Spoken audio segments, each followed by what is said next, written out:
अस्सलाम वालेकुम स्टूडेंट्स। आज हम नेक्स्ट टॉपिक को स्टडी करेंगे जो है work done by a variable force. और वेरिएबल फोर्स के नाम से आपको पता चल जाएगा कि ये ऐसी फोर्स है जो कि वेरी कर रही है विद टाइम। यानी पिछले टॉपिक में हमने कांस्टेंट फोर्स के जरिए होने वाले वर्क डन को कैलकुलेट किया था, लेकिन आज हम ये डिस्कस करेंगे कि अगर फोर्स कांस्टेंट ना हो तो फिर वर्क डन को कैसे कैलकुलेट किया जाएगा। क्योंकि हम बहुत सारे डेली लाइफ के एक्सपेरिमेंट ऐसे देखते हैं जिनमें फोर्स कांस्टेंट नहीं रह पाती, यानी वेरी कर जाती है। तो ऐसी फोर्स वेरिएबल फोर्स कहलाएगी। जैसे कि अगर हम रॉकेट प्रोपल्शन की एग्जांपल लें तो जैसे ही रॉकेट ऊपर की तरफ बढ़ता है, हमने ये पढ़ा था कि वो एवर इंक्रीजिंग स्पीड के साथ बढ़ेगा।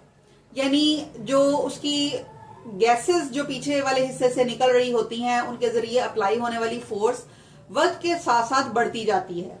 और क्योंकि ये फोर्स ड्यू टू ग्रेविटी के अगेंस्ट वर्क डन हो रहा होता है, इसलिए ये इनवर्स स्क्वायर लॉ को फॉलो करता है। यानी ये force inverse square of distance के साथ साथ चेंज होती जाती है। इसी तरह से अगर हम मैस स्प्रिंग सिस्टम की बात करें तो स्प्रिंग को जैसे ही हम स्ट्रेच करेंगे उसके ऊपर लगाई जाने वाली फोर्स भी वेरी करती जाएगी। यानी पहले आप कम फोर्स अप्लाई करोगे तो स्ट्रेच ज्यादा होगा, लेकिन फिर एक टाइम ऐसा आएगा कि आप फोर्स बढ़ाते भी जाओगे तो स्ट्रेच इतना ज्यादा नहीं बढ़ेगा। ऐसी सिचुएशंस में वेरिएबल फोर्स अप्लाई हो रही होती है। अब हमने ये देखना है कि वर्क डन ऐसे केसेस में कैसे कैलकुलेट किया जाएगा। सबसे पहले हम एक पार्टिकल कंसिडर करते हैं जो कि ए से बी तक मूव कर रहा है थ्रू अ कर्व्ड पाथ, और ये एक्स वाई प्लेन के अंदर मौजूद है। अब चूंकि हमारे पास वर्क डन कैलकुलेट करने का जो फॉर्मूला हमने पिछले टॉपिक में पढ़ा था वो सिर्फ कांस्टेंट फोर्स के लिए था। अब यहां पर चूंकि फोर्स जो है वो एक वेक्टर क्वांटिटी है जिसकी मैग्नीट्यूड और डायरेक्शन दोनों को हमें कंसिडर करना पड़ता है। तो अगर उसमें से अगर मैग्नीट्यूड चेंज हो जाए तब भी वो एक वेरिएबल फोर्स बन जाएगी, और अगर मैग्नीट्यूड सेम रहे और सिर्फ डायरेक्शन बदले तब भी वो एक वेरिएबल फोर्स कहलाएगी। यानी या मैग्नीट्यूड चेंज हो जाए या डायरेक्शन चेंज हो जाए या दोनों ही चेंज हो जाएं तो हम ऐसी फोर्स को वेरिएबल फोर्स कहेंगे। अब यहां क्योंकि हमने ए से बी तक होने वाले वर्क डन को कैलकुलेट करना है जो कि कर्व पाथ के लिए है, हमने इसको स्मॉल पैचेस में डिवाइड कर लेना है इस तरह से कि हर स्मॉल पैच जो होगा वो इक्वल लेंथ का होगा और बहुत शॉर्ट होगा। इस तरह से कि इस इंटरवल को हम delta D1, delta D2, delta D3 and so on delta DN कहेंगे। और हर स्मॉल पैच के दौरान लगने वाली जो फोर्स है वो कांस्टेंट रहेगी। यानी फर्स्ट पैच पे F1 फोर्स लग रही है, सेकेंड पैच पे F2 लग रही है, थर्ड पे F3 लग रही है। अब जब ये फोर्स आप यहां पर अप्लाई करेंगे तो ये तकरीबन एक जैसी मैग्नीट्यूड की होगी क्योंकि इंटरवल्स इसके सेम हैं। और दूसरी बात ये कि इसमें डायरेक्शन जो है वो भी इतनी स्मॉल चेंज के साथ है कि आप उस चेंज को निग्लेक्ट कर सकते हो। यहां फोर्स और डिस्प्लेसमेंट के दरमियान ये बन रहा है θ1, यहां θ2 एंड यहां θ3 and so on till θn।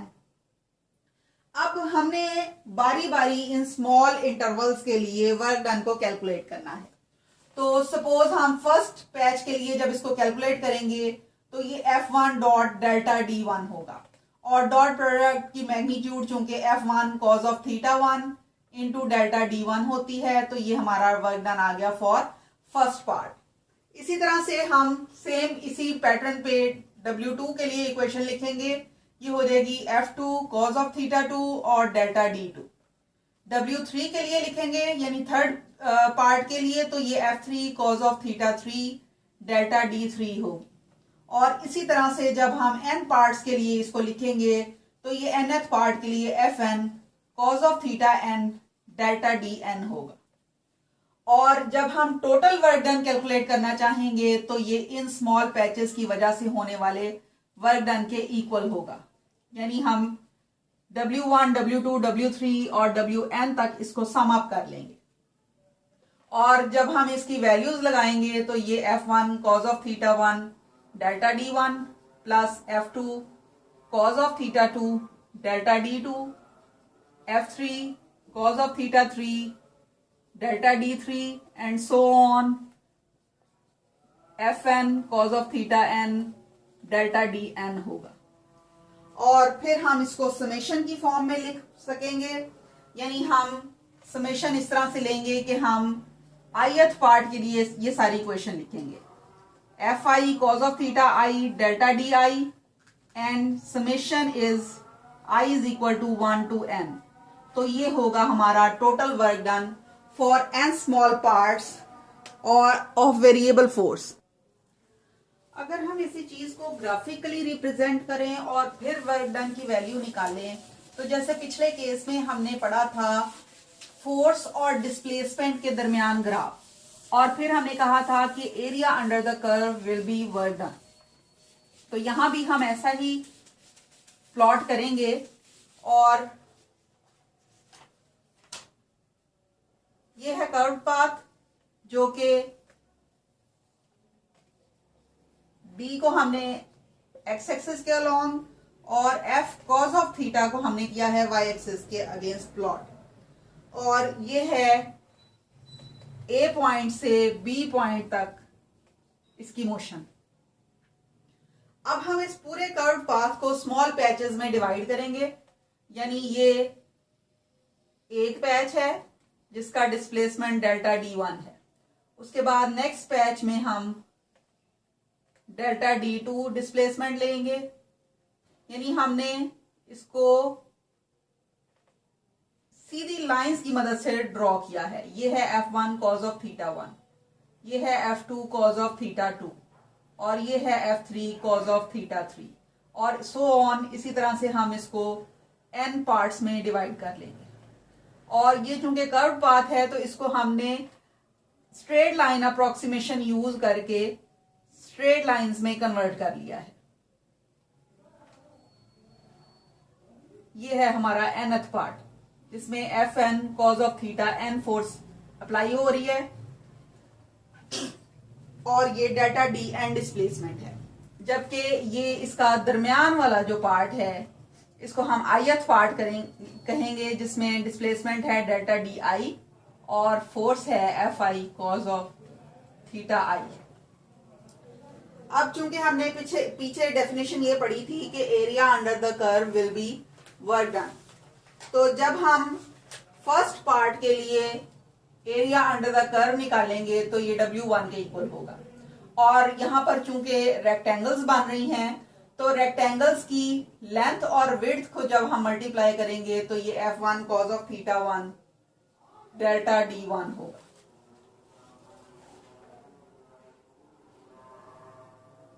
इसी तरह से सेकंड पार्ट के लिए जब इसको कैलकुलेट करेंगे तो ये लेंथ इनटू विड्थ को मल्टीप्लाई करके F2 cos ऑफ थीटा 2 और डेल्टा D2 होगा, और इसी तरह से so on Fn cos of theta n delta Dn हम निकालेंगे, और जब इन सब को हम सम अप करेंगे W1 W2 W3 and so on till Wn, तो हमारे पास रिजल्ट आएगा I is equal to 1 to n Fi cos of theta I delta Di।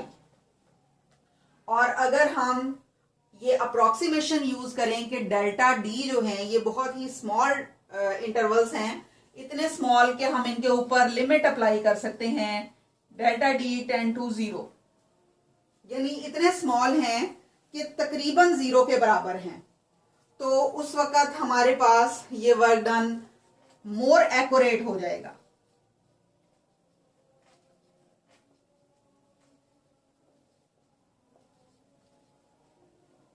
यानी अगर हमारे पास वेरिएबल फोर्स होती है तो हम इसे ग्राफिकली इस तरह से रिजॉल्व करके डेल्टा डी पार्ट्स में इसके लिए हम टोटल वर्क डन निकाल सकते हैं from A point to B point.